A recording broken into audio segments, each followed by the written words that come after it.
បាទគ្រប់ជំរាបសួរបងប្អូនបាទទំនិញថ្មីពីងចូលបានកាត់ព្រឹកបងប្អូនបាទភេទកាមេរី XLE ឆ្នាំ04បាទឡានថ្មីមែនតើបាទថ្មីដាច់ឡានមួយគ្រឿងនេះ XLE ពងសុវត្ថិភាព8 04ក្នុងលឿងបងប្អូនបាទអាចមកដល់ទីតាំងឃ្លាំងបាន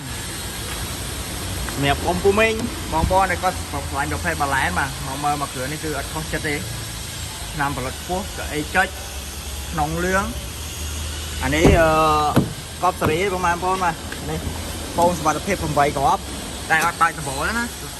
បងប្អូនបាទអត់បើកដបទេដូចជា speaker JBL ទៀតបងប្អូននេះបាទ speaker JBL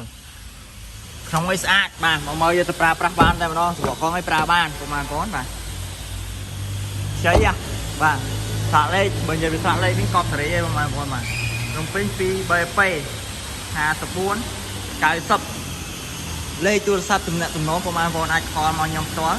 076ក្រែ6743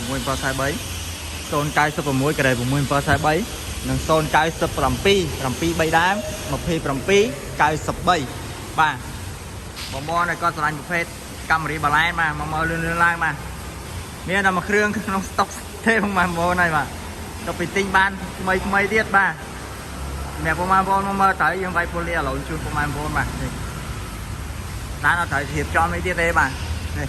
04បងប្អូនបាទ04មកយ៉ាមួយថ្ងៃអ៊ំស៊ីបងប្អូនបាទដីស៊ីណាបងបាទអត់មែនកាត់ឡើងណាបាទ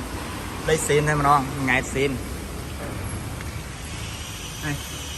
តាមបងផងក៏អត់តាន់ស្រាយដែរបងប្អូនបាទទៅទិញបានថ្មីអញ្ចឹងមកមើលលឿនឡើងមកបាទអរគុណ